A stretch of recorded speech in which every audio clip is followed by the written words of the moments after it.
الحمد لله رب العالمين والصلاة والسلام على نبينا محمد وعلى آله وصحبه أجمعين. فأعوذ بالله من الشيطان الرجيم. بسم الله الرحمن الرحيم. يسألونك عن الخمر والميسر قل فيهما إثم كبير ومنافع للناس وإثمهما أكبر من نفعهما ويسألونك ماذا ينفقون قل العفو كذلك يبين الله لكم الآيات لعلكم يتفكرون. یہ پچھلے درس میں بھی آیت نمبر 219 پر ہماری گفتگو ہو چکی ہے، لیکن اس آیت میں دو چیزیں بتائی گئی ہیں. پہلے پارٹ میں شراب اور جوئے کے حوالے سے گفتگو کی گئی تھی، اور دوسرے پارٹ میں خرچ کرنے کے حوالے سے. چونکہ ہماری گفتگو اتنی طویل ہو گئی تھی کہ کہ اس آیت کے دوسرے پارٹ پر کوئی بات نہیں ہو سکی، تو آج ہم اس آیت کے دوسرے پارٹ سے اس درس کا آغاز کرتے ہیں. وَيَسْأَلُونَكَ مَاذَا يُنْفِقُونَ، اور اے محمد صلی اللہ علیہ وسلم یہ آپ سے پوچھتے ہیں کہ کیا خرچ کریں. ماذا ينفقون قل العفو، آپ ان سے کہہ دیجئے کہ وہ عفو خرچ کریں. عفو.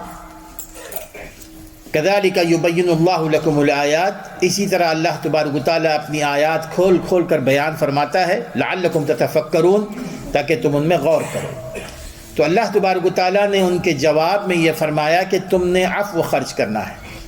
عفو کہتے ہیں ہر وہ چیز جو آپ کی جائز ضروریات سے اضافی ہو. آپ کے اور آپ کے گھر والوں کی جائز جو ضروریات ہیں، ان تمام ضروریات کو پوری کرنے کے بعد جو مال آپ کے پاس باقی رہتا ہے، اللہ تبارک و تعالیٰ نے فرمایا کہ اس مال کو تم اللہ تعالیٰ کے راستے میں خرچ کرو. اب یہ ہے کہ جتنا مال باقی رہتا ہے اس میں سے پورا خرچ کرنا ہے، آدھا خرچ کرنا ہے، تھوڑا خرچ کرنا ہے، یہ آپ کے اوپر.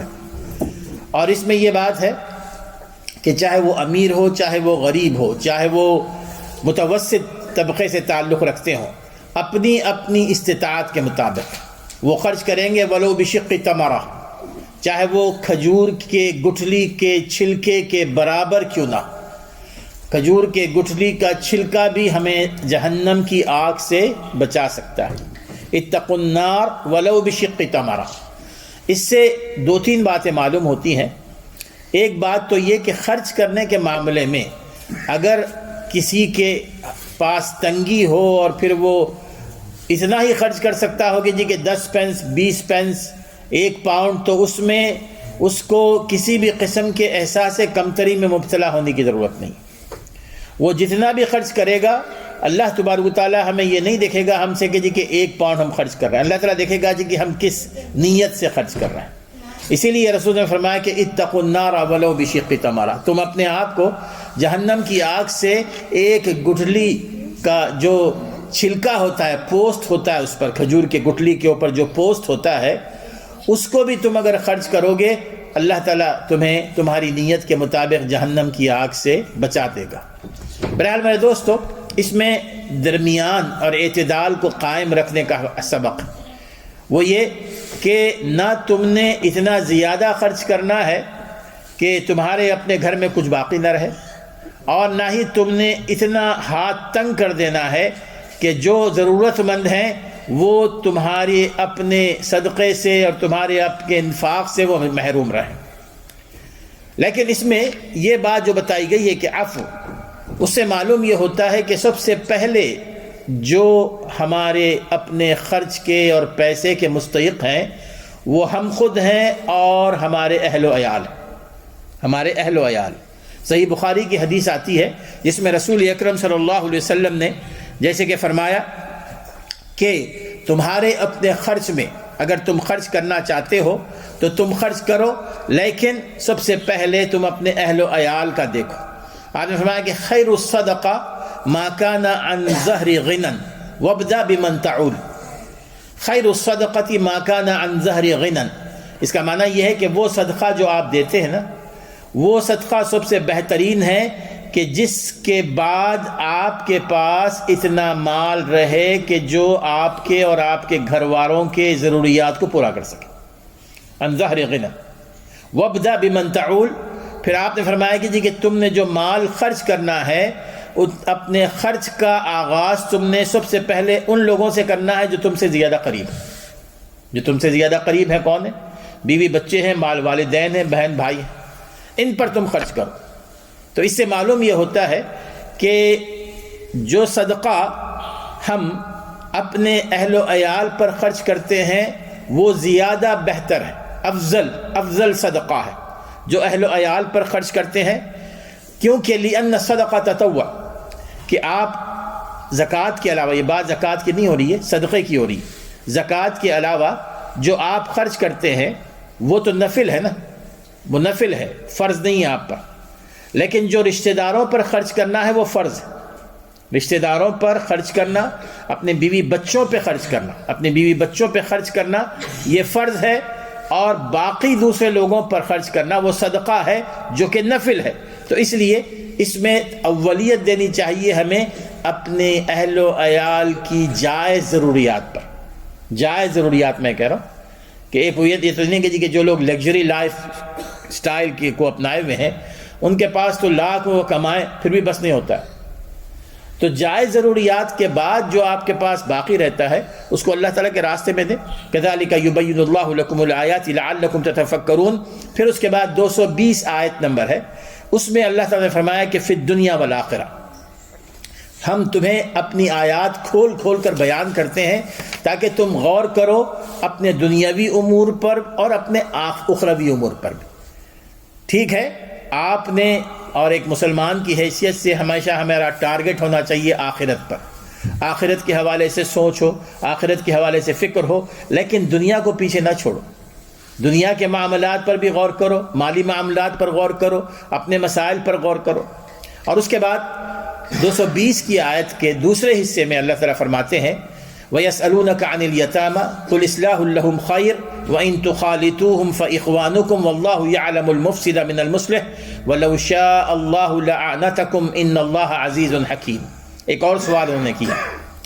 سوال یہ ہے کہ آس پاس میں اب آپ دیکھیں گے کہ جو ان کے رشتہ دار ہوتے تھے جن کا انتقال ہو جاتا تھا تو اس کے بعد جو یتیم بچے رہتے تھے تو وہاں پر ایک دستور تھا کہ یتیم بچوں کو چچا نے لے لیا، ماموں نے لے لیا، نہ خالو نے لے لیا، اس طرح وہ اپنے طور پر لے لیتے تھے.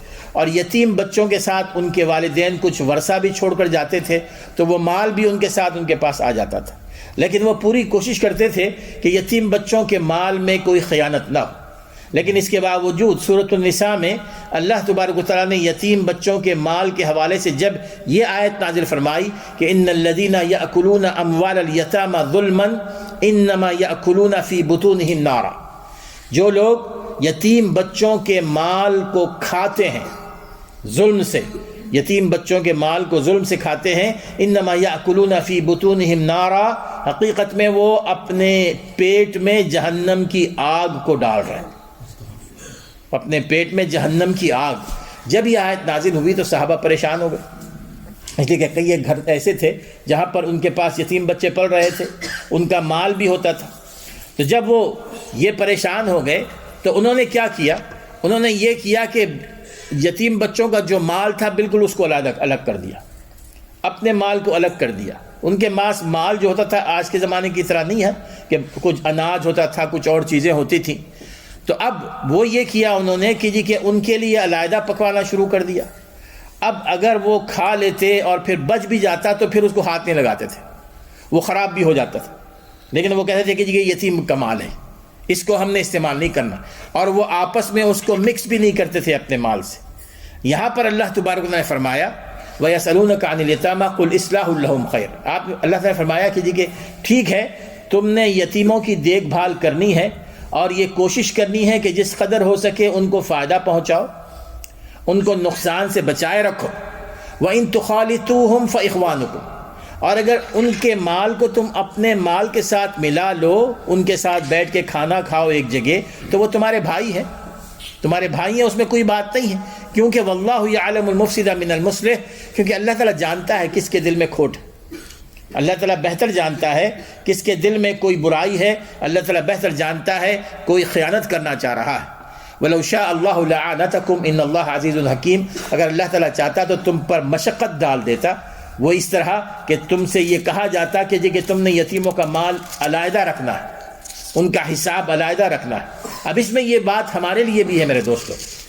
ایک تو سب سے پہلی بات تو یہ ہے کہ یتیموں کے مال کے حوالے سے جب بھی کسی کے پاس ہو، وَلَا تَقْرَبُوا مَالَ الْيَتِيمِ إِلَّا بِالَّتِي هِيَ أَحْسَنُ، یتیموں کے مال کے حوالے سے یہ کوشش ہونی چاہیے کہ جس قدر ہو سکے وہ علیحدہ رہے۔ اگر ہم صحیح حساب و کتاب نہیں کر سکتے، اگر صحیح حساب و کتاب کر سکتے ہیں تب تو ٹھیک ہے، اور ساتھ ہی اس کا خیال رکھا جائے کہ اس میں ایک پینی ایک پیسہ ایسا بھی نہ ہو کہ جو کسی بھی شکل میں ہمارے حساب میں آ جائے، کیونکہ اللہ تعالیٰ نے فرمایا کہ کہ یہ جہنم کی آگ ہے۔ اس کے بعد کی ایک دو آیات ہیں ذرا اہم ہے، میں اس پر تفصیلی گفتگو کروں گا۔ 221 221 آیت، وَلَا تَنْكِحُوا الْمُشْرِكَاتِ حَتَّى يُؤْمِنَّ وَلَأَمَةٌ مُؤْمِنَةٌ خَيْرٌ مِّن مُّشْرِكَةٍ وَلَوْ أَعْجَبَتْكُمْ، اور شرک کرنے والی عورتوں سے نکاح نہ کرو۔ یہاں پر غیر مسلم عورتوں سے نکاح کرنے کے حوالے سے احکام ہے، اور تم اس عورت سے نکاح نہ کرو جو شرک کرتی ہے، وَلَأَمَةٌ حَتَّى يُؤْمِنَّ، یہاں تک کہ وہ مسلمان ہو جائے، یہاں تک کہ وہ ایمان لے آئے۔ وَلَأَمَةٌ مُؤْمِنَةٌ خَيْرٌ مِّن مُّشْرِكَةٍ، ایک مسلمان خاتون چاہے وہ ایک لونڈی کیوں نہ ہو، بہن انتہائی غریب کیوں نہ ہو، وہ تمہارے حق میں بہتر ہے۔ وَلَوْ أَعْجَبَتْكُمْ، چاہے وہ غیر مسلم خاتون جتنی خوبصورت کیوں نہ ہو، کتنی مالدار کیوں نہ ہو، کتنی تعلیم یافتہ کیوں نہ ہو، لیکن اس کے مقابلے میں ایک غریب مسلمان خاتون تمہارے حق میں بہتر ہے۔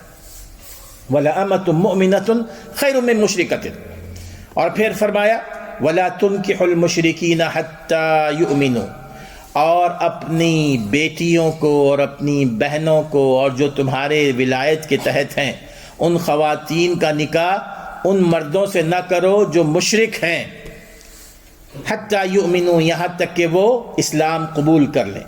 وَلَعَبْدٌ مُؤْمِنٌ خَيْرٌ مِّن مُّشْرِكٍ وَلَوْ أَعْجَبَكُمْ، اس مرد سے جو کہ مشرک ہے اور مالدار بھی ہے اور بہت ہی زیادہ پڑھا لکھا بھی ہے، وہ مرد بہتر ہے مسلمان جو ہے، اور جو غریب کیوں نہ ہو لیکن تمہارے حق میں بہتر ہے۔ وَلَا تُنْكِحُوا الْمُشْرِكِينَ حَتَّى يُؤْمِنُوا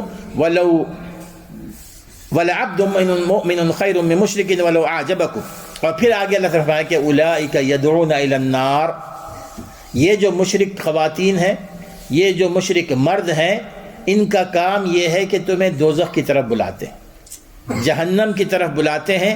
واللہ یدعو الی الجنۃ والمغفرۃ باذنہ، اور اللہ تعالیٰ تمہیں تو جنت کی طرف دعوت دیتا ہے، اپنی بخشش کی طرف دعوت دیتا ہے اپنے حکم سے۔ وَيُبَيِّنُ آیاتہ للناس لعلہم یتذکرون، اور اپنی آیات کھول کھول کر بیان فرماتا ہے تاکہ تم نصیحت حاصل کرو۔ میرے دوستو، اب یہ جو آیت نمبر 221 ہے، اس میں اللہ تبارک و تعالیٰ نے واضح طور پر بیان فرمایا کہ وہ مرد حضرات جو مسلمان مرد ہیں وہ مشرک عورتوں سے نکاح نہ کریں۔ مشرک عورت سے مراد یہ ہے کہ جو بت پرستی کرتے ہیں، جو بت پرست ہیں، بتوں کی پوجا کرتی ہیں، ان سے کسی بھی شکل میں نکاح جائز نہیں ہے، چاہے وہ کتنی ہی خوبصورت کیوں نہ ہو، اور تمہارے لیے بہتر ہے وہ خاتون جو مسلمان ہو اور صحیح طور پر وہ چاہے وہ کتنی ہی غریب کیوں نہ ہو۔ جیسے کہ رسول اکرم صلی اللہ علیہ وسلم نے، صحیح بخاری کی حدیث آتی ہے نا، جو معیار ہمیں دیا ہے، آپ نے فرمایا کہ تنکح المرأة لأربعین، کہ عام طور پر جب ہم اپنے لیے، اپنے بچوں کے لیے کوئی رشتہ دیکھتے ہیں، بیٹوں کے لیے، اپنے لیے اپنے بیٹوں کے لیے کوئی رشتہ دیکھتے ہیں، تو رسول اکرم صلی اللہ علیہ وسلم نے ہمیں ایک کرائٹیریا دیا۔ آپ نے فرمایا کہ دنیا کے لوگ 4 چیزیں دیکھتے ہیں، 4 چیزیں۔ تنکح المرأة لأربعین، لمالہا، دیکھتے ہیں کہ لڑکی کا خاندان کتنا مالدار ہے، ولحسبہا، دیکھتے ہیں کہ لڑکی کا خاندان نسب کے اعتبار سے کتنا معروف ہے، ولجمالہا، اور یہ دیکھتے ہیں کہ لڑکی کتنی خوبصورت ہے، ولدینہا، اور یہ بھی دیکھتے ہیں کوئی کہ وہ دیندار ہے کہ دیندار نہیں ہے۔ اور اس کے بعد رسول اکرم صلی اللہ علیہ وسلم نے فرمایا فاظفر بذات الدین تربت یداک، تم نے جب اپنے لیے لڑکی کو دیکھنا ہو یا اپنے بچوں کے لیے، فاظفر بذات الدین، تم نے ترجیح دینی ہے دیندار لڑکی کو، دیندار لڑکی کو ترجیح دو، کامیاب رہو گے۔ فاظفر بذات الدین تربت یداک، اللہ تعالیٰ تمہیں کامیابی عطا فرمائے گا۔ میرے دوستو، یہ حقیقت ہے کہ ایک خاتون جو مسلمان دیندار خاتون ہو، وہ نہ صرف اپنے ایمان کی حفاظت کرنے والی ہوتی ہے، اپنے شوہر کے ایمان کی بھی حفاظت کرتی ہے، اور اپنے بچوں کے ایمان کی بھی حفاظت کرتی ہے۔ اور وہ خاتون جو غیر مومن ہو یا بے عمل ہو، یقیناً نہ اس کو اپنے ایمان کی فکر ہوگی، اور اگر شوہر ایمان والا بھی ہو تو اس کے ایمان کو بھی ضائع کر دے گی، اور بچوں کا ایمان بھی جاتا رہے گا۔ تو اس میں اسی لیے ترجیح دی گئی کہ ایمان، اور پھر ایماندار اگر خاتون ہو، رسول اکرم صلی اللہ علیہ وسلم فرماتے ہیں کہ خیر متاع الدنیا المرأة الصالحہ، خیر متاع الدنیا، دنیا میں بہت ساری چیزیں ہمارے پاس ہیں، لیکن سب سے بہترین چیز اگر کوئی ہو سکتی ہے تو وہ نیک بیوی، المرأة الصالحہ، نیک بیوی۔ اب اس آیت میں اللہ تبارک و تعالیٰ نے یقیناً ان خواتین سے نکاح کرنے سے منع فرمایا جو بتوں کی پوجا کرتے ہیں، لیکن وہ خواتین جو اہل کتاب ہے، جو عیسائی ہیں یا یہودی ہیں، ان سے نکاح کی اجازت دے دی گئی ہے۔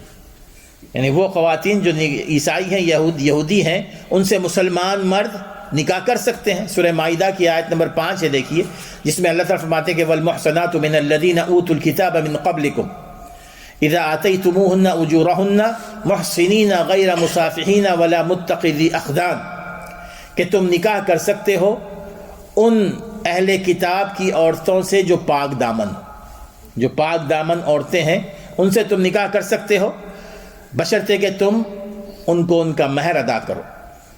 محسنین غیر مصافحین، یہ نہیں کہ نکاح کیے بغیر ان کے ساتھ غلط تعلقات رکھو، پوشیدہ طور پر یا علانیہ طور پر۔ اور پھر فرمایا کہ وَمَن يَكْفُرْ بِالْإِيمَانِ فَقَدْ حَبِطَ عَمَلُهُ، اور جو شخص اپنے ایمان سے انکار کرتا ہے، اللہ تعالیٰ اس کے سارے اعمال کو ضائع کرتے ہیں، وَهُوَ فِي الْآخِرَةِ مِنَ الْخَاسِرِينَ، اور آخرت میں وہ نقصان اٹھانے والوں میں سے ہوگا۔ اب یہاں پر عیسائی خواتین اور یہودی خواتین سے اللہ تبارک و تعالیٰ نے نکاح کرنے کی اجازت دے دی ہے، اور وہ خواتین جو بت پرست ہیں ان سے نکاح کرنا بالکل جائز نہیں ہے۔ اور یہی وجہ ہے کہ صحابہ اکرام رضی اللہ تعالیٰ عنہم میں سے کچھ صحابہ نے عیسائی خواتین سے نکاح کیا تھا۔ حضرت عثمان بن عفان رضی اللہ تعالیٰ عنہ نے، ان کی ایک بیوی تھی، عیسائی تھی پہلے، نائلہ، اس کے بعد وہ مسلمان ہو گئی، تو اس طرح انہوں نے بھی ایک عیسائی خاتون سے نکاح کیا تھا۔ لیکن عمر بن خطاب رضی اللہ تعالیٰ عنہ اس معاملے میں بڑے سخت ہیں، وہ نہیں چاہتے تھے کہ جی کسی بھی طور پر کسی عیسائی خاتون سے نکاح کیا جائے۔ حضرت حذیفہ رضی اللہ تعالیٰ عنہ کے پیچھے پڑ گئے تھے کہ انہوں نے ایک عیسائی خاتون سے نکاح کیا تھا، اور مسلسل کہتے رہے کہ جی کہ ان کو طلاق دے دو۔ ان کے ذہن میں یہ بات ہوتی تھی کہ یقیناً یہ آگے چل کے ان کے لیے، ان کے ایمان کے لیے نقصان دہ ہوگی۔ تو اس اعتبار سے تو مجموعی طور پر جائز ہے میرے دوست، عیسائی خواتین سے نکاح کرنا، یہودی خواتین سے نکاح کرنا جائز ہے، لیکن اس کی کچھ شرطیں بھی ہیں۔ وہ شرطیں ہمیں مد نظر رکھنی چاہیے۔ وہ شرطیں کیا ہیں؟ سب سے پہلی شرط، جیسے اللہ تبارک و تعالیٰ نے یہاں پر ذکر کیا ہے کہ والمحصنات، پہلی شرط یہ ہونی چاہیے کہ وہ خاتون پاک دامن ہو، ایسی نہ ہو کہ جو ہر ایک کے ساتھ چلتی پھرتی ہو۔ یعنی ماشاءاللہ بہت ساری خواتین ہیں ایسی، عیسائی خواتین بھی ماشاءاللہ پاک دامن ہو، ہر قسم کی بری عادت سے وہ پاک ہو، چاہے وہ شراب ہو، چاہے کوئی اور چیز ہو، وہ پاک دامن ہو۔ اور پھر اسی طرح کم از کم اگر وہ اس نے ماضی میں کچھ غلطیاں کی ہیں تو توبہ کی بھی ہو، توبہ کر لی ہو تو اس سے نکاح کیا جا سکتا ہے۔ لیکن دوسری شرط یہ بھی ہے کہ وہ اہل کتاب میں سے ہو، آج کے دور کے اعتبار سے وہ عیسائی ہو، عقیدے کے اعتبار سے یہ یہودی ہو، کیونکہ آج کے دور میں بہت سارے بچے، چاہے لڑکیاں ہوں چاہے لڑکے ہوں، ان کے والدین عیسائی ہوتے ہیں، ان کے والدین یہودی ہوتے ہیں، لیکن وہ نہ عیسائی ہوتے نہ یہودی ہوتے ہیں، بچے وہ ملحد ہوتے ہیں، وہ کسی پر ایمان نہیں رکھتے، وہ کسی پر یقین نہیں رکھتے۔ اللہ تعالیٰ کے بارے میں بھی اسی طرح اپنی کتابوں کے بارے میں بھی ان کا کوئی ایمان نہیں ہوتا. جو ملحد ہے حقیقت میں وہ اہل کتاب میں اس کا شمار نہیں ہوتا، تو اس پر اطلاق ہوگا وہ مشرک ہی کا. تو اگر کسی خاتون کے بارے میں کوئی دلچسپی رکھتا ہو تو اس سے واضح طور پر یہ پوچھ لے کہ واقعی وہ عیسائی عقیدے پر ایمان رکھتی ہے کہ نہیں. اگر وہ یہ کہے گی کہ میرا کسی پر ایمان نہیں ہے تو اس سے نکاح جائز نہیں، کسی بھی شکل میں نکاح جائز نہیں. اور تیسری چیز یہ ہے کہ جو لڑکا کسی عیسائی خاتون سے نکاح کرنا چاہتا ہے وہ خود دیندار، دین کی معلومات رکھتا. اگر وہ خود دیندار نہیں ہوگا اور لڑکی وہ یہ چاہتی ہے، اس سے جب پوچھا جائے کہ میں نے، اب لڑکا عام طور پہ یہاں ہمارے یہ ہوتا ہے کہ وہ دین کی طرف بلاتے ہیں ان کو، تو بعض لڑکیاں تو مان جاتی ہیں، لیکن بعض لڑکیاں کہتی ہیں کہ میں نے اپنے دین سے پھرنا نہیں، میں عیسائی باقی رہوں گی. تو ایسے موقع پہ نکاح تو جائز ہے، لیکن جس طرح اس لڑکی نے یہ کہا ہے کہ میں نے اپنے دین پر قائم رہنا ہے، تو لڑکے کو بھی دین اسلام پر قائم رہنے کی ضرورت ہے. اگر لڑکا بے دین ہے، اس کو دینی معلومات نہیں ہے، تو جیسے کہ اللہ تعالیٰ نے اس آیت میں یعنی آخر میں بیان فرمایا کہ وَمَن يَكْفُرْ بِالْإِيمَانِ فَقَدْ حَبِطَ عَمَلُهُ، یہ ہوگا کہ وہ لڑکا اپنی ایمان سے ہاتھ دھو بیٹھے گا. اگر وہ لڑکا ایمان سے ہاتھ دھو بیٹھے گا تو اس کے بچے بھی ایمان سے ہاتھ دھو بیٹھیں گے. تو لڑکے کا واقعی عملی طور پر ہونا یہ چاہیے کہ وہ دیندار ہو صحیح معنوں میں اور دین پر عمل کرنے والا بھی ہو، تب جا کے وہ لڑکی کو بھی کنونس کر سکتا ہے کہ وہ دین میں شامل ہو جائے، یعنی دین اسلام کو قبول کر لے. اور اگر لڑکا دیندار نہیں ہوگا تو اس میں بہت زیادہ پریشانی ہوتی ہے اور نقصان دہ ہوتی ہے. اور چوتھی چیز یہ کہ اگر کسی عیسائی لڑکی کے ساتھ اگر کوئی نکاح کر رہا ہے تو سب سے پہلے اس کے ساتھ یہ گارنٹی لے لے، ایگریمنٹ کر لے کہ جو بچے ہوں گے اگر وہ عیسائیت پر قائم بھی رہے تو بچوں کی تربیت اسلامی طریقے سے ہوگی، بچوں کی تربیت اسلامی طریقے سے ہوگی، غیر اسلامی طریقے سے نہیں ہوگی. بہرحال یہ وہ شرطیں ہیں، لیکن اس کے باوجود آپ دیکھیں گے کہ ہمارے ہاں ماشاءاللہ بہت سارے لڑکے آج کل وہ غیر مسلم خواتین سے شادیاں کرتے ہیں اور یہ دیکھتے نہیں ہیں کہ واقعی وہ عیسائی ہے یا ملحد ہے، یہ نہیں دیکھا جاتا. یہ کہتے ہیں کہ ہمارے خاندان عیسائی ہے، ہمارا خاندان ہم بھی عیسائی ہیں، یہ بات غلط ہے. دوسری چیز یہ کہ اس بات کا پوری طرح ہمیں اس کی تحقیق کرنی چاہیے کہ وہ لڑکی دین میں دلچسپی رکھتی ہے کہ نہیں رکھتی ہے، کیا وہ اپنی عیسائیت پر قائم رہنا چاہتی ہے. اگر عیسائیت پر قائم رہے گی تو ہماری جو نئی نسل ہے اس کے بارے میں تو پھر اللہ ہی حافظ ہے. اور ایسی کئی زندہ مثالیں یہاں پر ہیں موجود میرے دوستوں، کئی مثالیں ہیں جو ہمارے نوجوانوں نے شادیاں کر رکھی اور اس کے بعد ان سے ہونے والی جو اولاد ہے وہ نہ مسلمان رہی نہ عیسائی رہی. اور الحمدللہ اب کچھ نئی روشنی آ رہی ہے کہ کچھ نوجوان لڑکیاں آتی ہیں، نوجوان لڑکے بھی آتے ہیں، ان کے نام مسلمانوں جیسے ہیں اور وہ کہتے ہیں کہ ہم نے اسلام قبول کرنا ہے. ایسے کئی دفعہ ہوا ہے میرے ساتھ، کہتے ہیں کہ ہم نے اسلام قبول کرنا ہے. جب میں نے خود پوچھا ہے کہ تمہارا نام تو مسلمانوں جیسا ہے، کہتے ہیں کہ مسلمانوں نام تو میرا ہے لیکن ہمارے والد مسلمان تھے اور پھر اس کے بعد چھوڑ کے چلے گئے. ہم جب چھوٹے تھے تو ہماری جو تربیت ہوئی ہے، ہماری والدہ عیسائی تھی، انہی کے ساتھ ہوئی ہے، تو ہم نہ عیسائیت پر قائم رہے نہ دین پر قائم رہے. کچھ کہتی ہیں کہ ہم عیسائیت پر قائم ہیں، لیکن ہمیں بعد میں احساس ہوا کہ ہمارے والد مسلمان تھے تو ہم نے دین میں دلچسپی لینا شروع کی اور ہم مسلمان ہونا چاہتے ہیں. یہ حالت ہے. لیکن یہ دو چھوٹی سی مثالیں ہیں، کئی سینکڑوں خاندان ایسے ہوں گے کہ جن کے بچے مسلمان باپ سے ہیں لیکن وہ عیسائیت کی طرف مائل ہو گئے، یا وہ نہ عیسائی ہیں نہ وہ مسلمان ہیں. یہ بات ایک ذہن میں رکھیے. پھر اسی طرح اس آیت کے حوالے سے اس کا بھی ہمیں خیال رکھنا چاہیے کہ اس آیت میں اللہ تبارک و تعالیٰ نے جو بات بیان فرمائی ہے وہ یہ کہ پہلی آیت میں اللہ تعالیٰ نے فرمایا کہ ولا تنکحوا، جیسے کہ اللہ تعالیٰ نے فرمایا کہ ولا تنکحوا المشرکات حتی یؤمنن، کہ تم نے کسی مشرکہ عورت سے نکاح نہیں کرنا ہے حتیٰ کہ وہ ایمان لے آئے. ولا تنکحوا. اور آیت کے دوسرے حصے میں فرمایا کہ ولا تنکحوا المشرکین، کہ تم نے اپنی لڑکیوں اور اپنی بہنوں کا نکاح کسی مشرک مرد سے نہیں کرنا ہے. اس سے جو مسئلہ معلوم ہوتا ہے وہ یہ کہ مسلمان مرد اپنے طور پر نکاح کر سکتے ہیں، لیکن جب مسلمان لڑکی کا نکاح ہوگا تو اس کا اختیار ولی کے ہاتھ میں ہوتا ہے. ولا تنکحوا، تم نکاح نہ کرو اپنی بیٹیوں کا، اپنے بہنوں کا، تمہاری ولایت کے تحت جو ہیں، مشرک مرد سے۔ معنی یہ ہے کہ وہ ولی ہے، چاہے وہ باپ ہو چاہے بھائی ہو، اور ولی کی حیثیت سے اس کی یہ ذمہ داری ہے کہ وہ اپنی بیٹیوں اور اپنی بہنوں کے لیے جو رشتہ تلاش کرے تو وہ مشرک مرد نہ ہو بلکہ مسلمان ہو۔ اس سے معلوم ہوتا ہے میرے دوستو کہ ولایت کا، ولی کا ہونا نکاح میں ضروری ہے۔ اور رسول اکرم صلی اللہ علیہ وسلم نے صحیح حدیث میں آپ نے بیان فرمایا کہ جس نکاح میں ولی نہ شامل وہ نکاح ویلڈ نہیں ہوتا ہے۔ لا نکاح الا بولی، نکاح ولی کے بغیر ویلڈ نہیں ہوتا۔ اور ایک حدیث میں آتا ہے، اس نے فرمایا کہ جو عورت ولی کی اجازت کے بغیر نکاح کرتی ہے اس کا نکاح فاسد ہے، اس کا نکاح باطل ہے۔ اور ولی کیا ہوتا ہے؟ ولی باپ ہوتا ہے۔ اگر باپ موجود نہ ہو تو بھائی ولی ہوگا، اگر بھائی نہ ہو تو اسی طرح بیٹا بھی ہو سکتا ہے اگر وہ پیوبرٹی کی ایج کو پہنچ چکا ہو۔ اب یہ لوگ ہیں جو ولی ہیں عورت کے، ان کے بغیر اگر کوئی عورت نکاح کرے گی تو اس کا نکاح کسی بھی شکل میں جائز نہیں ہے۔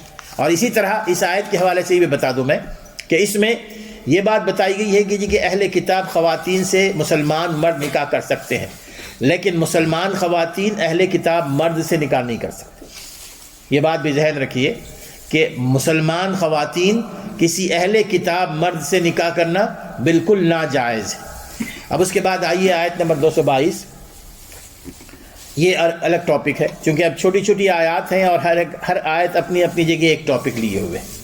اب یہ ٹاپک تھوڑا سا حساس ٹاپک ہے، لیکن دین ہمارا حق ہے اور حق بات ہمیں کھلم کھلا کہنی چاہیے، اس میں شرمانے کی ضرورت نہیں ہے۔ اس ٹاپک کا تعلق خواتین سے۔ اس میں اللہ تبارک و فرماتے ہیں کہ وَيَسْأَلُونَكَ عَنِ الْمَحِيضِ، اور یہ آپ سے پوچھتے ہیں حیض کے بارے میں، حیض مینسس۔ وَيَسْأَلُونَكَ عَنِ الْمَحِيضِ، وہ حیض کے بارے میں پوچھتے ہیں۔ قُلْ هُوَ أَذًى فَاعْتَزِلُوا النِّسَاءَ فِي الْمَحِيضِ، آپ فرما دیجئے کہ وہ گندگی ہے۔ قُلْ هُوَ أَذًى، وہ گندگی ہے۔ فَاعْتَزِلُوا النِّسَاءَ فِي الْمَحِيضِ، لہذا تم حیض کی حالت میں جب عورت آ جائے اس سے اپنے آپ کو علیحدہ رکھو۔ وَلَا تَقْرَبُوهُنَّ حَتَّى يَطْهُرْنَ، اور تم اس کے قریب نہ جاؤ گے یہاں تک کہ وہ پاک اور صاف ہو جائیں۔ فَإِذَا تَطَهَّرْنَ فَأْتُوهُنَّ مِنْ حَيْثُ أَمَرَكُمُ اللَّهُ، اور جب وہ پاک اور صاف ہو جائے تو تم اسی طریقے سے جس طریقے سے اللہ تعالیٰ نے بیان فرمایا ہے ان کے قریب جا سکتے ہو۔ إِنَّ اللَّهَ يُحِبُّ التَّوَّابِينَ وَيُحِبُّ الْمُتَطَهِّرِينَ، بے شک اللہ تعالیٰ توبہ کرنے والوں کو اور اسی طرح پاک اور صاف رہنے والوں کو پسند فرماتا ہے۔ اس آیت کے اعتبار سے دو تین باتیں ذہن میں رکھیے۔ وہ یہ کہ جب کوئی خاتون جب پیوبرٹی کی ایج کو پہنچ جاتی ہے تو ظاہر ہے کہ حیض اس کا شروع ہوتا ہے، تو حیض سے اس کو خون بھی آتا ہے۔ اب یہ اس کو کہتے ہیں ماہواری، ہماری اردو زبان میں ماہواری کہتے ہیں۔ اب یہ جو حیض کا معاملہ ہے، مسلمان جو صحابہ تھے انہوں نے رسول اکرم صلی اللہ علیہ وسلم سے یہ دریافت کیا کہ جب ہماری خواتین مینسس میں ہوتی ہیں تو کہاں تک ہم ان کے ساتھ تعلقات رکھ سکتے ہیں؟ وہ اس لیے انہوں نے سوال کیا کہ مدینہ کے اطراف میں یہودی آباد تھے، تو یہودیوں کا یہ معاملہ تھا، وہ مذہبی طور پر بھی یہ سمجھتے تھے کہ جب ان کی خواتین وہ حیض کی حالت میں آتی ہیں تو وہ ان کو بالکل علیحدہ کر دیتے تھے، نہ ان کے ساتھ کھانا، نہ ان کے ساتھ پینا، نہ ان کے ساتھ بیٹھنا، بالکل علیحدہ کرتے۔ آج بھی آپ کو یعنی ایسے کئی لوگ ملیں گے، میں نے نیپال میں دیکھا، نیپال میں ایسے کئی گاؤں ہیں، دیہات ہیں جہاں پر خواتین کو حیض کی حالت میں علیحدہ کر دیا جاتا ہے، بالکل ان سے کوئی تعلق نہیں رہتا، وہ علیحدہ کھاتی، علیحدہ پکاتی۔ تو اسی طرح یہودی بھی کیا کرتے تھے۔ تو رسول اکرم صلی اللہ علیہ وسلم سے صحابہ نے یہ دریافت کیا تو اس معاملے میں ہم کو کیا کرنا؟ تو رسول اکرم صلی اللہ علیہ وسلم نے جب یہ آیات نازل ہوئی تو اللہ تبارک و تعالیٰ نے ان کو یہ بیان فرمایا کہ قرآن یہ کہتا ہے، حضور نے فرمایا کہ قرآن یہ کہتا ہے قُلْ هُوَ أَذًى یسألونک عن المحیض، یسألونک تم سے پوچھتے ہیں یہ حیض کے بارے میں، تو آپ فرما دیجئے قُلْ هُوَ أَذًى کہ وہ گندگی ہے، حیض گندگی ہے، مینسس گندگی ہے۔ اب اس میں جو نقطہ بتایا گیا ہے وہ یہ کہ گندی چیز حیض ہے، گندی چیز مینسس ہے، عورت گندی نہیں ہے۔ یہودیوں کے جہاں تصور تھا کہ عورت بھی گندی ہو جاتی ہے، عورت نہ حیض میں گندی ہوتی ہے، عورت نہ جب اس کو نفاس آتا ہے یعنی چائلڈ برتھ کے بعد اس کو جب نفاس آتا ہے اس میں بھی وہ گندی نہیں ہوتی، بلکہ وہ چیز جیسے پیشاب پاخانہ ہے وہ چیز گندی ہے، تو اس طرح حیض بھی ایک گندی چیز ہے، لیکن اس کے بارے میں تم یہ تصور مت کرو کہ وہ گندی ہو گئی ہے عورت۔ وہ قل ہوا اذن فاعتزلوا النساء، پھر اللہ نے فرمایا کہ تم نے اپنی عورتوں سے علیحدہ رہنا ہے۔ علیحدہ رہنے کے معنی کیا ہے؟ علیحدہ اس طرح رہنا ہے کہ صرف مباشرت کے علاوہ تم سارے تعلقات ان کے ساتھ قائم کر سکتے ہو، ان کے ساتھ صحبت نہ کرو، باقی ان کے ساتھ بیٹھنا، کھانا پینا، سب کچھ کرنا جو نارمل انداز وہ اس کے ساتھ تم کر سکتے ہو، اس میں کوئی بات نہیں ہے، کیونکہ خاتون کبھی گندی نہیں ہوتی۔ ایک دفعہ صحیح بخاری اور مسلم کی حدیث آتی ہے، ابو ہریرہ رضی اللہ تعالیٰ عنہ وہ جا رہے تھے سامنے سے، رسول اکرم صلی اللہ علیہ وسلم آپ گزر رہے تھے تو آپ نے دیکھا کہ ابو ہریرہ آ رہے ہیں، تو لیکن ابو ہریرہ نے جب رسول اکرم صلی اللہ علیہ وسلم کو دیکھا تو وہ کسی گلی میں گھس گئے، ابو ہریرہ غائب ہو گئے وہاں سے۔ بعد میں جب آئے تو رسول اکرم صلی اللہ علیہ وسلم نے پوچھا، فرمایا کہ اینہ کنت یا ابا ہریرہ، ابو ہریرہ میں نے تم کو دیکھا تھا کہ تم آ رہے تھے لیکن پھر کہاں غائب ہو گئے؟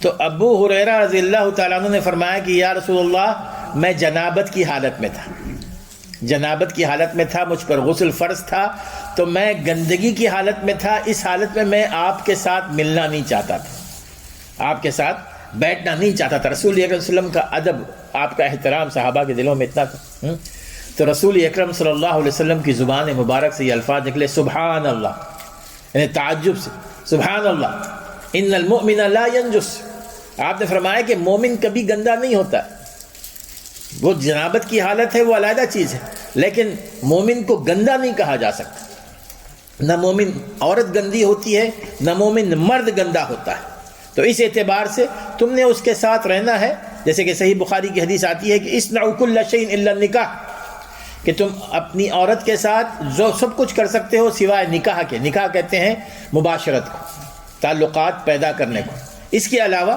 تم سب کچھ کر سکتے ہو۔ اب اس کے آگے جو آخری چیز ہے وہ یہاں بتا دوں خواتین کے لیے بھی اور مرد حضرات کے لیے بھی، کہ ٹھیک ہے حیض صرف گندی چیز ہے، خواتین گندی نہیں ہوتی ہیں، لیکن اس کے علاوہ حیض کی حالت میں جب خواتین آتی ہیں تو ان پر کچھ چیزیں ممنوع ہو جاتی ہیں، کچھ چیزیں وہ کر نہیں سکتی، ان کا انہیں خیال رکھنا چاہیے۔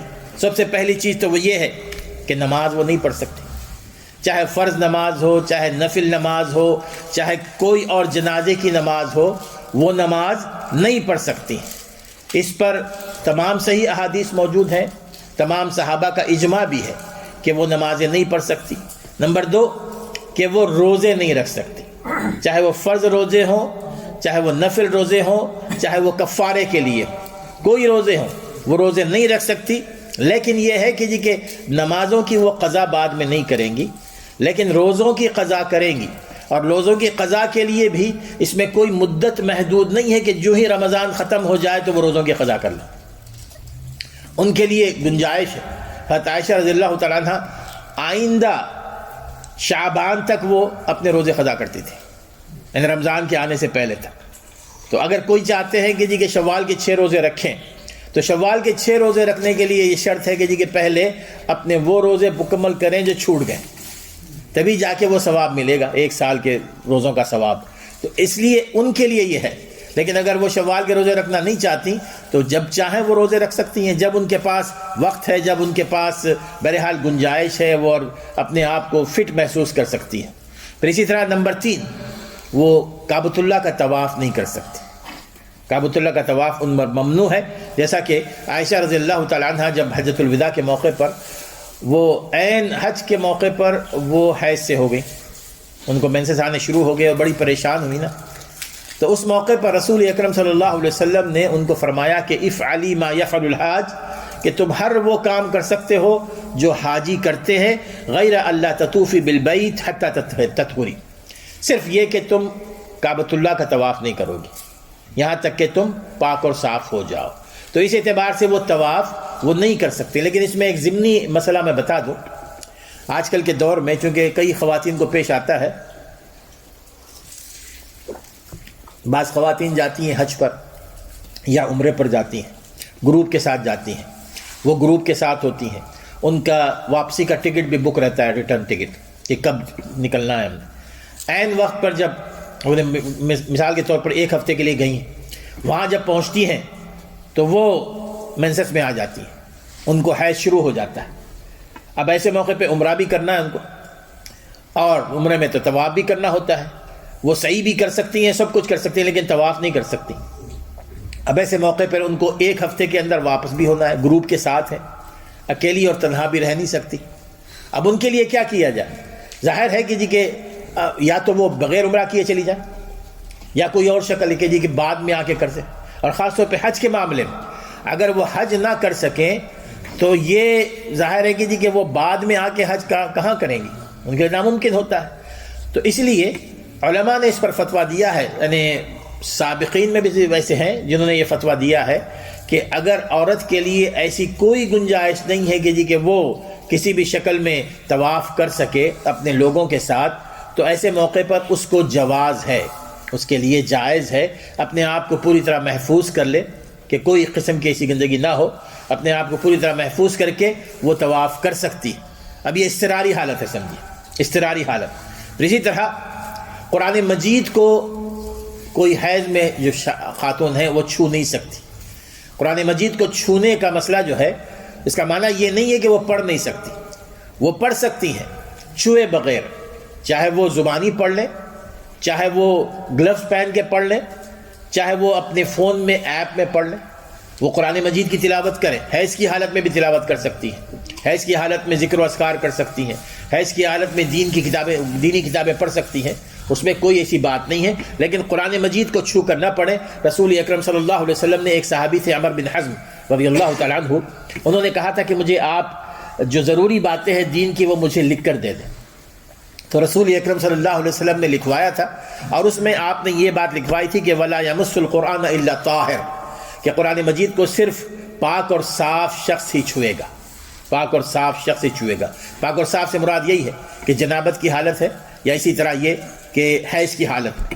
پھر اسی طرح 5ویں چیز یہ ہے کہ اگر کوئی شوہر اپنی بیوی کو طلاق دینا چاہتا ہے،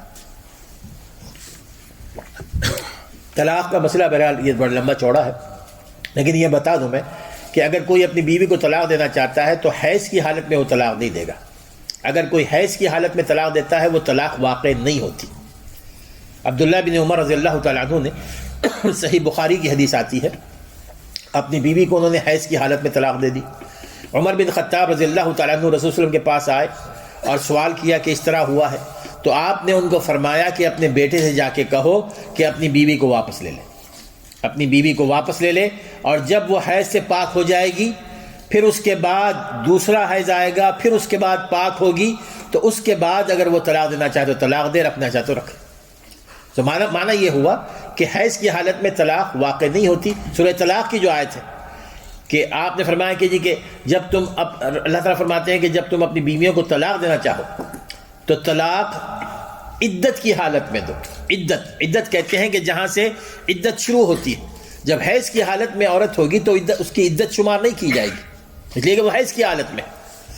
فَطَلِّقُوهُنَّ لِعِدَّتِهِنَّ، تو یہ اس کی طلاق بھی واقع نہیں ہوتی۔ اور آخری چیز وہ یہ کہ وہ مسجد میں نہیں بیٹھ سکتی، مسجد میں اس کا بیٹھنا ممنوع ہے، یعنی مسجد کے اس حصے میں جہاں پر نماز پڑھی جاتی ہے۔ اب چونکہ الحمدللہ مسجد کے مختلف شعبے ہوتے ہیں، مسجد میں مدرسہ بھی ہوتا ہے، مسجد میں آفیسز بھی ہوتے ہیں، مسجد میں کچھ اور بھی ہوتے ہیں، وہاں وہ بیٹھ سکتی ہے، لیکن وہ جو مصلی ہے مسجد کا جہاں پر نماز پڑھی جاتی ہے وہاں پر اس کو بیٹھنا جائز نہیں ہے۔ جیسا کہ مشہور حدیث آتی ہے حضرت اس میں ام عطیہ رضی اللہ تعالیٰ عنہ کی، وہ یہ کہتی ہے کہ رسول اکرم صلی اللہ علیہ وسلم نے ہمیں حکم دیا تھا، امرنا ان نخرج العواتق والحیۃ فی العیدین یشهدن الخیر، کہ رسول اکرم صلی اللہ علیہ وسلم نے ہمیں حکم دیا تھا کہ ہم اپنی ساری خواتین کو، چاہے وہ حیض کی حالت میں ہو چاہے وہ حیض کی حالت میں نہ ہو، عیدگاہ کو لے آئیں، عیدگاہ کو لائیں، تاکہ وہ ہماری خیر اور ہمارے اس دین کے کام میں شامل ہوں۔ وَتَعْتَزِلُ النِّسَاءَ الْمُصَلَّى، لیکن آپ نے فرمایا کہ جو خواتین حیض کی حالت میں ہیں وہ مصلی پر نہ آئیں، یعنی عیدگاہ میں جو مصلی ہے اس پر نہ آئیں. تو معنی یہ ہے کہ عیدگاہ میں بھی رسول اکرم صلی اللہ علیہ وسلم نے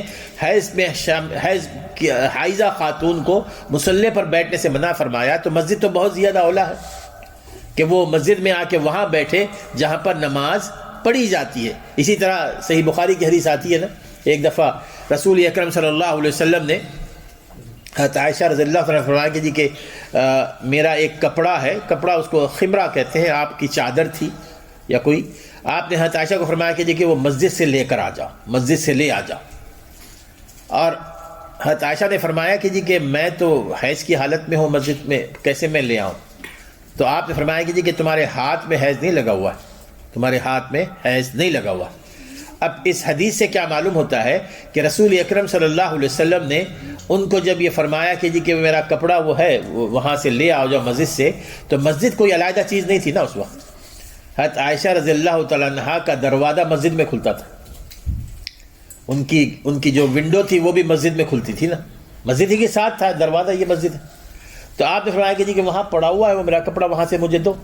یعنی صرف انہوں نے داخل کرنا تھا اپنا ہاتھ، مسجد میں نہیں جانا تھا، اپنا ہاتھ داخل کرنا تھا. تو اس وقت حضرت عائشہ رضی اللہ عنہا فرمایا کہ جی کہ میں حیض کی حالت میں ہوں. تو معنی یہ ہے کہ ان کو پتہ تھا کہ خواتین کا مسجد میں جانا منع ہے، حتیٰ کہ ہاتھ بھی مسجد میں داخل کرنا اس کو انہوں نے سمجھا کہ یہ ممنوع. اور رسول اکرم صلی اللہ علیہ وسلم نے بھی ان پر اعتراض نہیں کیا کہ جی کہ تم جا سکتی ہو. آپ نے فرمایا کہ جی کہ تمہارے ہاتھ میں حیض نہیں لگوانے، تم ہاتھ اندر داخل کر سکتی ہو، جانا نہیں ٹھیک ہے لیکن ہاتھ اندر داخل کر سکتی ہو. تو ان احادیث سے جو بات معلوم ہوتی ہے کہ خواتین اگر حیض کی حالت میں ہیں تو وہ مسجد کی اس جگہ پہ نہ بیٹھیں جہاں پر نماز پڑھی جاتی ہے. اس کا ہمیں خیال رکھنا چاہیے. اللہ تعالی ہمیں سمجھنے عمل کرنے کی توفیق عطا فرمائے.